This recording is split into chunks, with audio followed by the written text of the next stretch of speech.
Welcome back to another deep dive. Today, we're doing something a little different. Usually, we're taking a stack of articles, maybe a new book, and breaking it down. But today, we're performing a post-mortem. That sounds a little grim when you put it that way. Yeah. But it's accurate. It is, isn't it? We're looking at the ACCA examiner's report for the corporate and business law exam. Right, specifically for the period of September 2024 through August 2025. And before anyone reaches for that skip button thinking, I'm not a law student, why do I care? Just hold on. Please do. Yeah. Because this report is fascinating. It's essentially a catalog of how smart people training for a high-level qualification misunderstand the fundamental rules of business. Exactly. This isn't just about passing a test. It's a reality check. The report highlights exactly where candidates fell into these traps. And those traps, they reveal some very deep, very common misconceptions about how companies actually work, where the power lies, and how the law shifts under our feet. What really stood out to me was the meta lesson the examiner leads with. They point out this specific pattern of failure. Candidates do reasonably well on pure knowledge, memorizing facts, dates, all that. But where do they crash and burn? Analysis and application. Every time. It's the classic struggle. It's one thing to know the textbook definition of a director. It is entirely another thing to look at a messy, real-world scenario where someone is pulling strings from the shadows and realize, oh, legally, that person is actually a director. Well, our mission today is to walk through these specific failures, these traps, to sharpen our own thinking. We want to understand the precision required. And there's a recurring theme right from the start. The importance of language. Absolutely. In law, a single word, or even the absence of a word, it just changes the entire reality. Okay, so let's unpack the first big shift mentioned in the report. And this is the heavy lifting, because it deals with the fallout from Brexit. Yeah, the retained EU law, Revocation and Reform Act 2023. That's the one. This is a critical area. The report notes that the examiners specifically put questions in here because they knew it was a weak spot. It's all about the sources of law. The report highlights question 1 and question 2. And they seem to be testing this knowledge gap about how laws get, deleted or changed now. Right. And to get the trap, you have to understand the old way of doing things. Historically, if you wanted to change a big law in the UK, you expected Parliament to pass a new act. The whole show. Debates in the Commons, the Lords, all of it. Exactly. Slow, deliberative. But the 2023 Act, it changes that dynamic for this retained EU law. How so? The correct answer, the one many candidates missed, is that government ministers can now revoke or amend this body of law through what's called delegated legislation. Let's pause on that. Delegated legislation. It sounds like jargon. What does it actually mean? It essentially means lawmaking that doesn't go through that full primary act of Parliament process. Parliament, it delegates the power to a minister to make changes. So it's fast. Much faster. It allows things to be done more efficiently or hastily, depending on your point of view. Right. But the key takeaway from the report is that the power dynamic has shifted. You don't need a full act of Parliament for every single tweak. A minister has significant power to clean up the statute book. And speaking of cleaning up, the report mentions something called Schedule 1. Yeah, Schedule 1. Yeah. Sounds like a hit list. Yeah. And, it basically is. Okay. The Act specifically repeals any legislation that is listed in Schedule 1 of the Act itself. That's the straightforward part. But there's a more dangerous trap. A much more dangerous trap, yeah. It's about directly effective EU rights. This is the part that feels like the ground is moving. It is. Before this Act, if a right existed under EU law, it was often just assumed to be enforceable in the UK, automatically. It was directly effective. Exactly. But now, the Act repeals those rights and obligations unless they have been specifically assimilated into UK domestic law. So the default setting has just flipped. It used to be, it applies unless we say otherwise. And now, for these specific rights, it's gone unless we actively decided to keep it. Wow. Precisely. And that's why this section is such a warning. You just can't rely on old assumptions.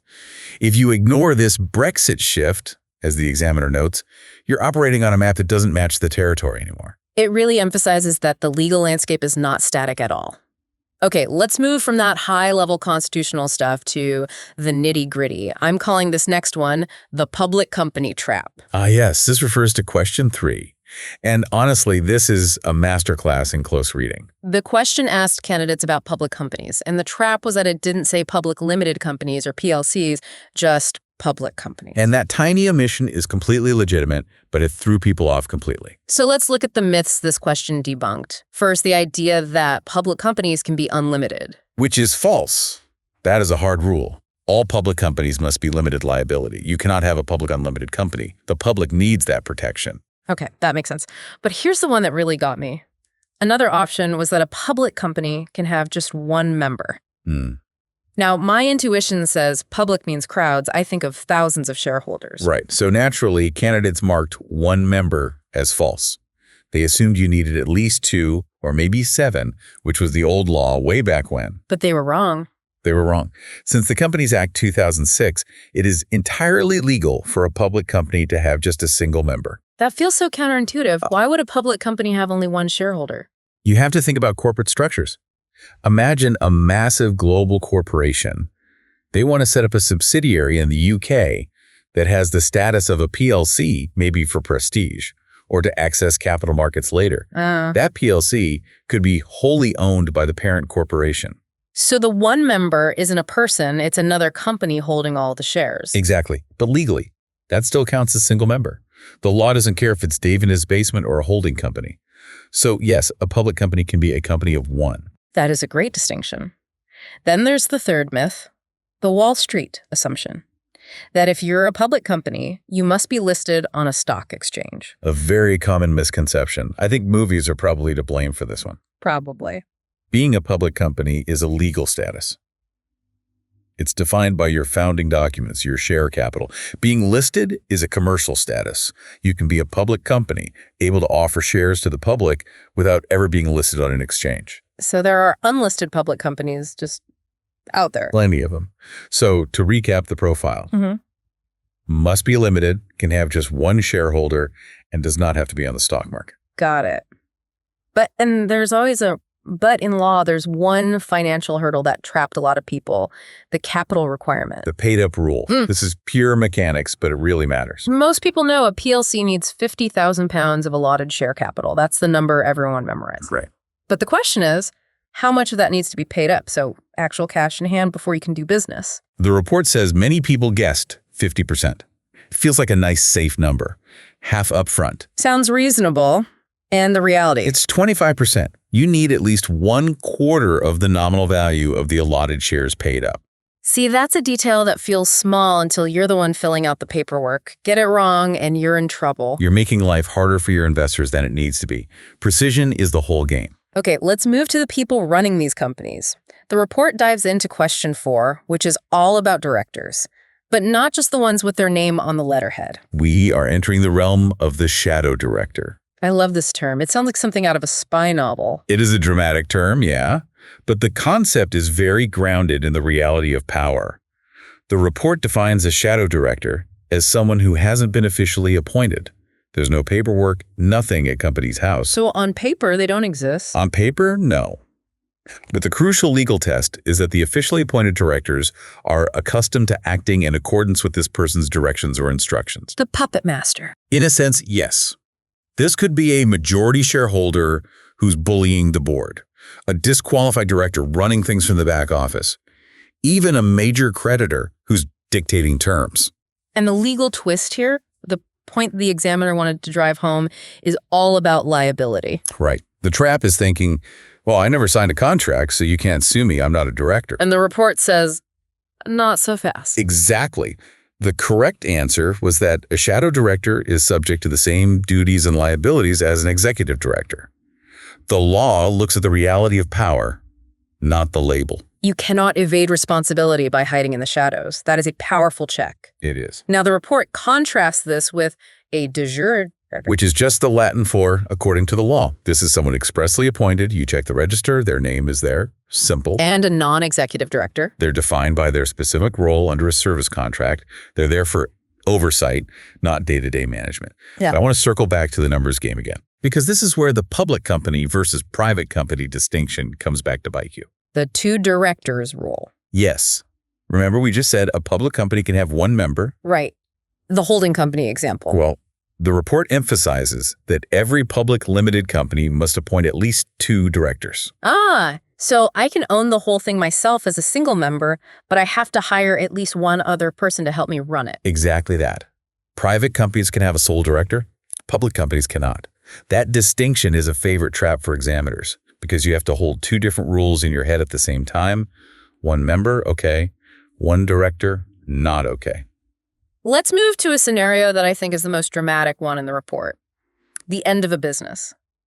The Brooks Ltd. scenario. Question 5. This is where you really see the difference between just knowing stuff and actually applying it. This is a story problem. So set the scene for us. Your Brooks Ltd., 4 shareholders are also the directors, equal shares. Things are going badly. Adverse trading, empty order book. And this is crucial. The company cannot pay its debts. Okay, so they're broke. They are insolvent. So 3 of the shareholders get together and vote to end the business. The question is, what type of liquidation is this? Now, if I'm reading this quickly, I see the shareholders voting. They're doing it voluntarily. So my first thought is, members' voluntary liquidation. And you would be falling right into the trap. Why? They voted for it. They did. But the report says you have to look for the essentially determinate element. The deciding factor isn't who voted. It's the solvency of the company. Because they can't pay their debt. Exactly. A member's voluntary liquidation is for a solvent company. It's when you wrap up a business that can pay everyone off. But Brooks Ltd. Is insolvent. Therefore, even though the member started it, it becomes a creditor's voluntary liquidation. Because the creditors are the ones at risk, so they get priority. Correct. The moment a company is insolvent, the equity is essentially worthless. The assets really belong to the people owed money. So the creditors take the driver's seat. They get to nominate the liquidator. That is a subtle but absolutely huge distinction. The word voluntary is in both names. It is. But the underlying financial reality just flips a switch. And the examiner says it perfectly. Yeah. The application of that law depends on a clear reading. You have to notice the phrase, cannot pay its debts. If you skim over that, you get it wrong. It really does come down to that close reading again. Which brings us to our final trap, shares. Question 6. This one challenges our basic assumptions about what it means to own a piece of a company. Most of us assume, I buy an ordinary share and I get a vote. That's the deal. Capital for control. And the report says, not necessarily. What? The correct statement in the exam was, ordinary shares may not necessarily give the shareholder voting rights. That feels almost contradictory. If I don't get a vote and I'm last in line for any payout, what makes it an ordinary share? Ordinary implies the generic nature of the equity. You're the residual owner. But the law allows for a huge amount of customization. A company can issue different classes of ordinary shares. Oh, like in tech companies. Exactly. When the founders have Class A shares with 10 votes each, and everyone else has Class B with 1 vote, or even 0 votes, or 0, you might give non-voting ordinary shares to family members for tax planning. They get the potential dividend stream, but they don't get a say in how the business is run. So ordinary refers more to the financial risk-reward structure, not the political power within the company. Precisely. And the report walks through the process of elimination here. Other options suggested things like ordinary shareholders having a right to a fixed dividend. Which sounds like a preference share. It is. Or that preference shares could get dividends paid out of capital. And that's a big no-no, the capital maintenance rules. You can't just give the original investment money back as dividends. Right. It undermines the security for creditors. You can only pay dividends out of distributable profits. So when you eliminate the impossible options, you're left with this uncomfortable truth. You can have an ordinary share that is silent. It just highlights how flexible the corporate form is. We think of these things as rigid boxes, director, shareholder, but the contents can vary wildly. Which is why the report stresses that the term ordinary implies a generic nature, but the specific rights can be customized. So wrapping this all up, we've looked at the Brexit shift, public companies, shadow directors, liquidation, voting rights. What's the big picture? I think the synthesis here is that in business law, precision is not a luxury. It is the whole game.